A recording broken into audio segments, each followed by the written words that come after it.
Assalamualaikum warahmatullahi wabarakatuh. Ismi Karis Maulana Al-Farizi. Bismillahirrahmanirrahim. Alhamdulillahirrabbilalamin. Wassalatu wassalamu asrafil anbiya'i wal mursalin wa ala alihi wa sahbihi ajmain. Qala musannifu rahimahullah ta'ala wa nafa'ana bihi wa bi ulumihi fi daraini amin. Bismillahirrahmanirrahim. Wal malakul ladzi bila abi wa la akla la syurba walau numalahu tafsilu asri minhum jibrilu mikalu israfilu idrailu munkar nangkiru wa rakibun wa kadakidun malikun wa ridwan mutara. Bismillah utawi nyebut asmane Allah ar-Rahmani kang welas asih, ar-Rahimi tur langgeng welas asih. Wal malaku ta pira-pira malaikat iku waladi tetep bila abin kalau tanpa bapak wa umi lan ibu, la akla orang mangan, la syurba orang ngombe, melano malan orang sari lahum keduanya malaikat. Tafsilu asri uta perincani 10 minhum saking malaikat iku Jibrilun malaikat Jibril, Mikalu lan Mikail, Israfilu lan Israfil, Izrail lan Izrail, munkar nangkirun lan nangkir, warakibun lan rakib iku wakada kaya mengkono rakib. Malaikat Malik, Ridwanan malaikat Ridwan, ihtada katon sapa Ridwan. Artinya, ketahuilah bahwa malaikat itu tidak mempunyai ayah dan ibu. Malaikat tidak makan dan minum dan tidak juga tidur. Secara terperinci mereka terbagi menjadi 10, yaitu 1 malaikat Jibril, 2 Mikail, 3 Israfil, 4 Izrail, 5 munkar, 6 nangkir, 7 rakib, 8 atis, 9 malik, dan yang terakhir Ridwan. Bait atas menjelaskan sifat malaikat beserta perinciannya. Malaikat adalah makhluk yang diciptakan dari cahaya. Malaikat merupakan makhluk yang paling taat.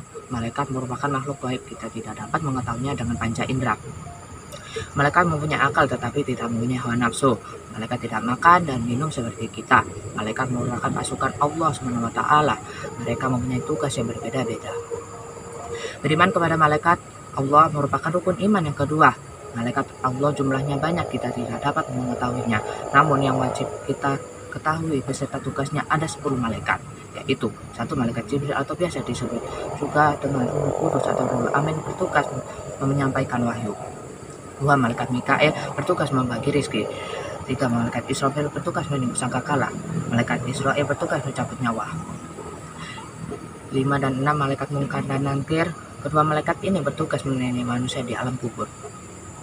Malaikat rakib dan atid, kedua malaikat ini bertugas mencatat amal manusia.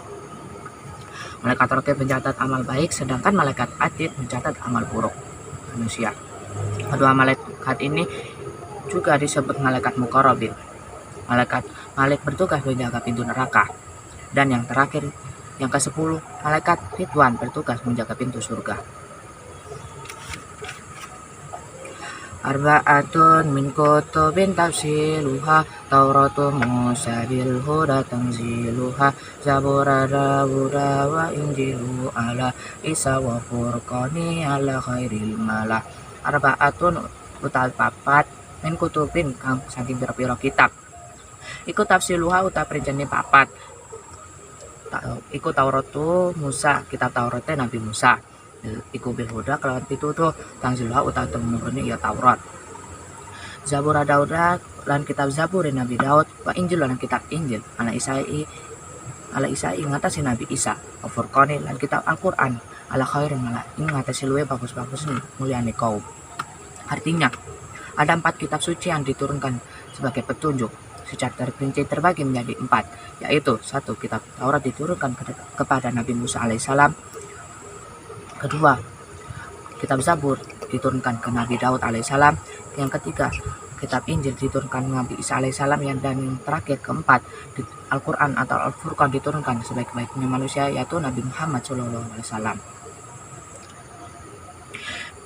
2 bait di atas menjelaskan tentang 4 kitab yang diturunkan Allah SWT pada Rasul-Rasulnya. Kitab adalah kumpulan wahyu Allah yang berupa sebuah buku. Tujuan diturunnya kitab-kitab Allah kepada para rasulnya adalah sebagai pedoman bagi kehidupan umat manusia agar memperoleh kebahagiaan dunia maupun akhirat. Beriman kepada kitab-kitab Allah merupakan rukun iman yang ketiga. Kitab-kitab yang diturunkan Allah ada 4, yaitu Satu, kitab Taurat diturunkan kepada Nabi Musa alaihissalam. Kedua, kitab Zabur diturunkan kepada Nabi Daud alaihissalam. Tiga, kitab Injil diturunkan kepada Nabi Isa alaihissalam. Keempat, Al-Quran dan Al-Furqan diturunkan kepada sebaik-baiknya manusia, yaitu Nabi Muhammad SAW. Adapun selain empat itu, kita hanya wajib meyakininya. Sekian penjelasan 3 bait tentang malaikat dan kitab-kitab yang diturunkan kepada para rasul Allah Subhanahu wa taala. Mohon maaf apabila ada salah kata. Wabillahi taufik wal hidayah. Wassalamualaikum warahmatullahi wabarakatuh.